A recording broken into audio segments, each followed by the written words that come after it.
Greetings, YouTubers, and welcome to my 43rd TTM video, where today I will share with you some TTMs that I got through the mail, do some shout-outs, and a couple of purchases that I got as well.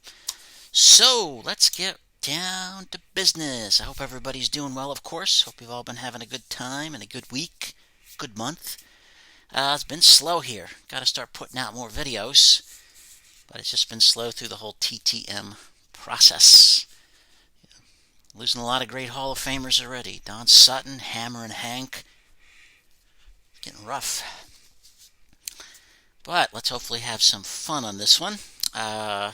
First shout out will go to Reindeer Studios. Old Scott at Reindeer Studios. You're not a subscriber to him, you don't know what you're missing. Fun. He does great drawings of players. He mails them to players. Players sometimes keep them, but they sign them and send them back, and he donates them to Autographs for Cure. So that's a great cause right there. He has contests. He'll do you a drawing, and he'll send it to you if you win the contest, if he picks out the person you've selected. So check out Scott at Reindeer Studio. Another one is Ground Chuck. Ground Chuck, just his man cave alone, the Chuck Cave. Is great. He's got so much in there to see. I caught his USFL pennants on the ceiling there. I was enthralled by those. He's got a great channel, great content and stuff. Check him out as well. And next, Mr. Scott Spaulding. Scott, TTMer, has videos on returns he gets. Great returns.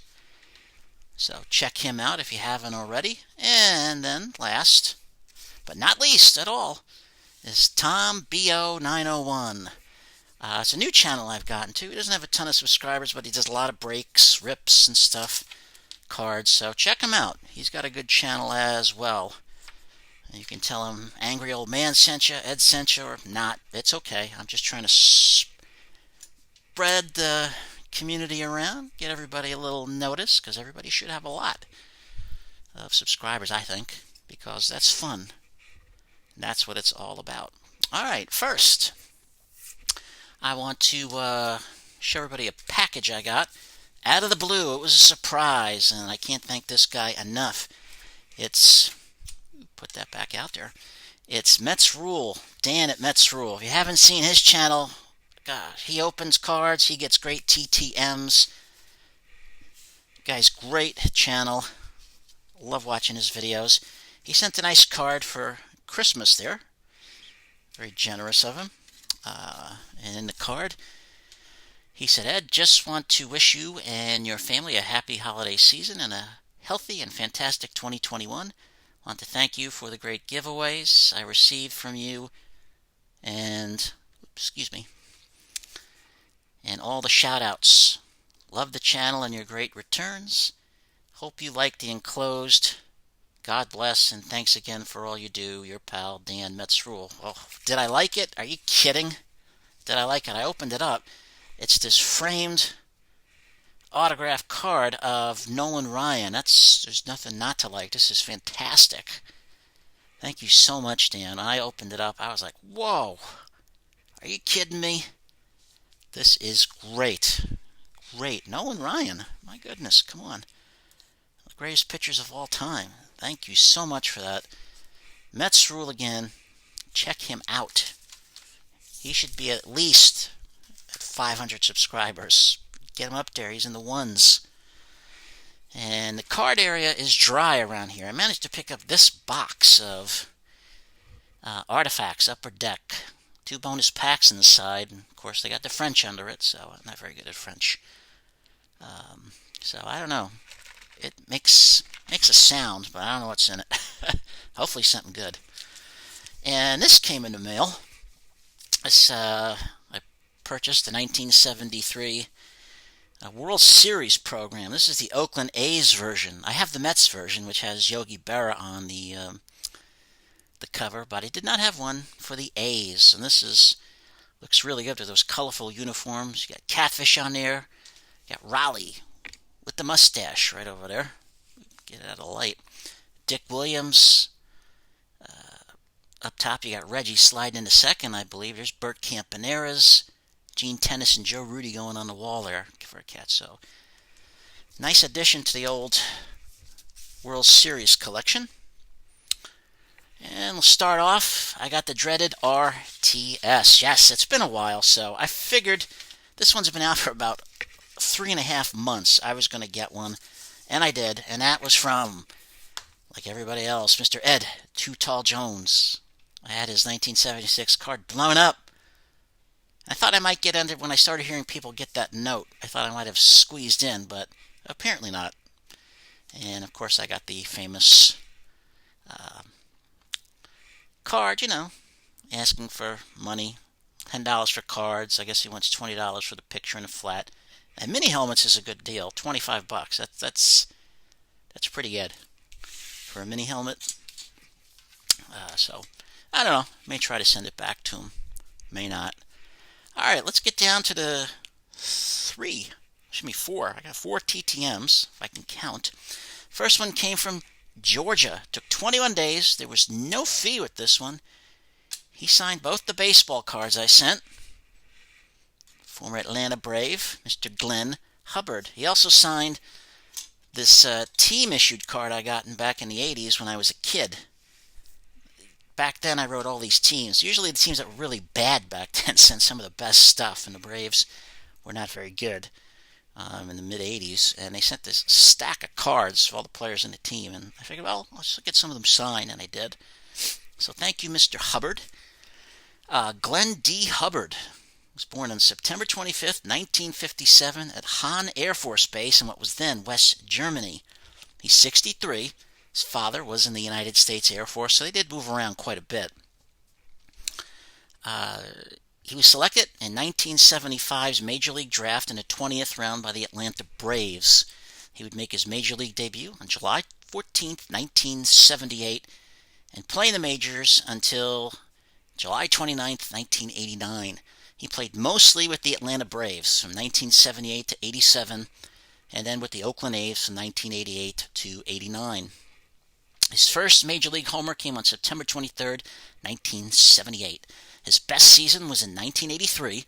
He hit .263, hit 14 homers, and drove in 70 runs. That was the year he made his only All-Star Game appearance in Chicago at Comiskey Park. The National League lost for the first time since 1971 that year. And both announcers Vin Scully and Joe Garagiola were making comments, sort of lighthearted comments about his beard. He had a very full beard. And Hubbard eventually got a hit, though, in his 7th inning. He hit a hard ground ball to Cal Ripken. The ball took a wicked hop. Ripken couldn't handle, so he got credited with a single. He was definitely known more for his fielding. He holds the Braves' team fielding records for second baseman in all the categories. And he was an excellent bunter. He led the National League in 1982 in sacrifice hits. He had .244 in his career, 70 homers, 448 RBIs. Again, 1983 was his only All-Star appearance. He played on the 1982 Atlanta Braves team, which won the National League West, but lost to the St. Louis Cardinals in the NLCS. He played with the Oakland A's in 1988 when they lost to the LA Dodgers in the World Series in 5 games. And then a year later, he was on the team, but retired in July, so I don't think he had a World Series ring. Or his last game was played in July. I don't know if he retired at that point, but I don't know if he got a World Series ring or not. I have to look into that. He became a coach for the Braves, first base coach from 1999 to 2010. And probably one of the more famous things about him, 1984. If you have his Fleer baseball card, it's notable because he is an 8-foot boa constrictor draped around his neck. So I've seen that card. I don't have it, but I should go out and get it. But it was free. So thank you, Mr. Hubbard, for the card, your postcard, and then the Donruss and the Topps, both Atlanta Braves cards. All right, second TTM is a kind of a photo, I would say. It's a Sports Illustrated cover that I sent out to Texas. 14 days, there was no fee from this former SMU player. And if I can get out of the glare there. Bad glare. Okay, that is Mr. Craig James, when he played for the New England Patriots. Signed the cover. of the Sports Illustrated, the January 13th, 1986 issue. That's the year they went to the Super Bowl and played the Bears. I think we all know what happened there. Craig James, his real name is Jesse Craig James. So Jesse James is his real name, Jesse C. James. But he goes by Craig, his middle name. I guess if my last name was James too, I probably would. He was born on January 2nd, 1961 in Jacksonville, Texas. He's 60 years of age. He grew up in the Houston area. His parents divorced when he was in the first grade. And he talked about the struggles his mother had with trying to keep the family together and support them. His brother was an athlete as well. His brother Chris was a Major League Baseball player. Chris James played for the Phillies, the Padres, the Giants, and the Astros. He went to Stratford High School in Houston, Texas. He was a star running back. He also played baseball. And he was offered a contract by the New York Yankees to play first base in the minor leagues, but he chose to pursue a football career. He was heavily recruited in high school. Even Paul Bear Bryant tried to personally get him to go to Alabama. But his girlfriend, who's now his wife, Marilyn, went to SMU, so that's where he went. He always said if she'd gone to Alabama, he would have been Roll Tide all the way. But he didn't. He and Eric Dickerson, another great running back, formed the Pony Express backfield in SMU. But SMU was on probation most of the time he was in college, so they couldn't play for any national championship games. They did have some great teams down there in Dallas. In college, he also took over punter duties after the starter was hurt, and he was a pretty good punter. He scored a 96-yard touchdown reception to set a record as the longest scoring play in Southwest Conference history. On a reception there, 96 yards. Very good. Of course, the Southwest Conference doesn't exist anymore, so I guess he'll hold the record forever. In the 1983 NFL Draft, he was picked in the 7th round with the 187th pick by the Patriots, but he signed with the Washington Federals in the United States Football League. He was the 4th overall pick in that league's draft, its inaugural draft. In its first season, the Washington Federals went 4-10. He played all 14 games, rushed for 823 yards and 4 touchdowns, and had 40 pass receptions.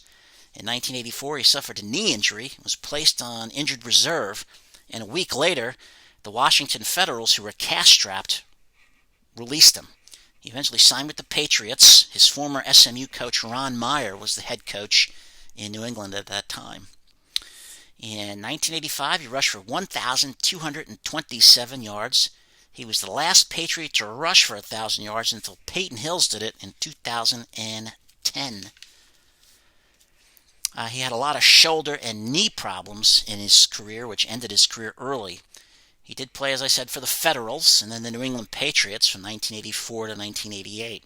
He made one Pro Bowl, 1985, was a 3-time first-team All-Southwest Conference from 1980 to 82. He rushed for 2,469 yards and 11 touchdowns in his career, and was a member of the AFC champion New England Patriots, losing to the Chicago Bears in the Super Bowl 20 in New Orleans.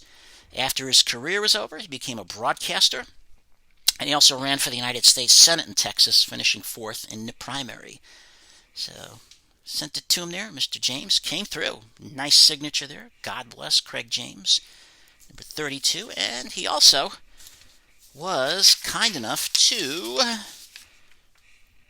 sign my letter. He said, "Blessings to Ed, Craig James." So that was very nice of him. I appreciate that. So again, he lives in Texas if you want to write him. It took about 14 days, and there was no fee. This next one took 9 days. There was no fee. It came from Minnesota, and this is a former Minnesota Viking, Dave Osborne. Again, I like to try to get the guys that a lot of people haven't heard about. Let me get the glare out of there. Mr. Osborne there, diving in for a touchdown. I did ask him to sign 1969 NFL champs and 1970 Pro Bowl, which he did. And he also put down touchdown dive on the bottom, going over the Rams there. Dave Osborne, that's his name, born March 18th, 1943 in Everett, Washington. He's 77.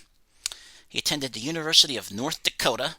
In the 1965 NFL Draft, he picked in the 13th round, the 176th pick overall by the Minnesota Vikings. And he played with the Vikings from 1965 to 75. And then with the Green Bay Packers in 1976. His first NFL contract was for a grand total of $9,000. In his career, he rushed for 4,336 yards and 29 touchdowns, had 173 receptions for 1,412 yards. He finished in the top 10 in rushing attempts in the NFL 3 times. In 1967, he was third. 69, he was sixth, and in 1970, he was sixth again. He played on the NFL champion Minnesota Vikings in 1969, because remember there were 2 leagues, AFL and NFL at that time, and they were the NFL champs, but they lost in the Super Bowl in New Orleans to Kansas City. He made 1 Pro Bowl in 1970 and was All-Pro in the NFL in 1967. He played in 3 Super Bowls with the Vikings when they lost in Super Bowl 4 to the Chiefs, Super Bowl 8 to the Dolphins, and Super Bowl 9 to the Pittsburgh Steelers. So, thank you, Mr. Osborne. Put his number up top, number 41 as well. Appreciate that. Nice photo of him diving in. And this last one is an autographed baseball. This took about 8 days.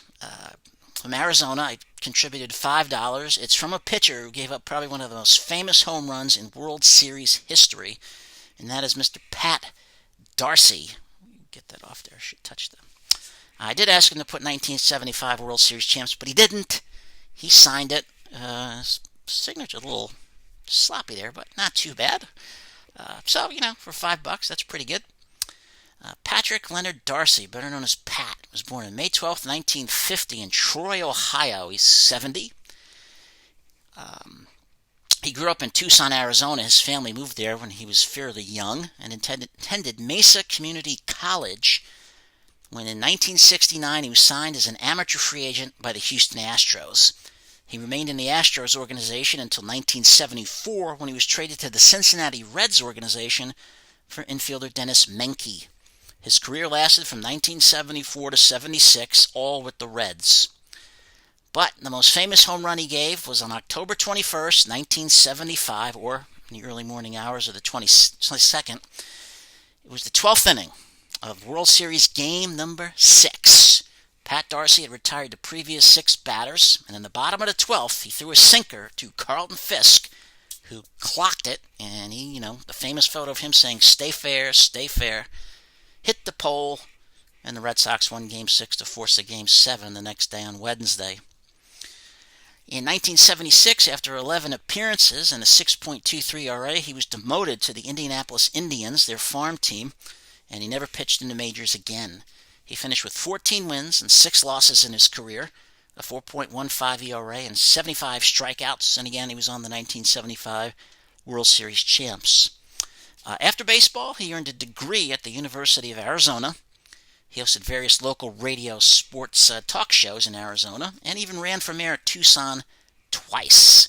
In 1993, he helped bring the Colorado Rockies to Tucson as a spring training team. So, thank you, Mr. Pat Darcy. They're the Big Red Machine, at least for 1 year. That's pretty good. All right, so as we close this day out, I am getting closer to 500 subs. I did get one of the prizes in, and that's this 1970s Topps Super 70s box. 20 cards, 1 pack. Very expensive. I was shocked, but this is one of the gifts. I'm still waiting on the other Hockey Blaster box that's supposedly coming from somewhere, and the 2 eBay gift cards for $25. So we're getting there. Slowly but surely, we're going to get there, and I appreciate everybody always watching and subscribing. If you like this channel, hit the like button and hit the subscribe button if you're not a subscriber. If you don't like it, hit the subscribe button anyway. You might like something down in the future there. We always try to give a little history, because these players are not just faces on some cards. I want to thank everybody for watching. I hope everyone is doing well. Let's be kind to each other, one person at a time, and pay it forward. And before you know it, we'll have a better place. Everybody stay safe out there in these crazy times. I hope you're getting all the TTMs you can get. And tonight, we'll say goodnight to Minnesota, the land of 10,000 lakes.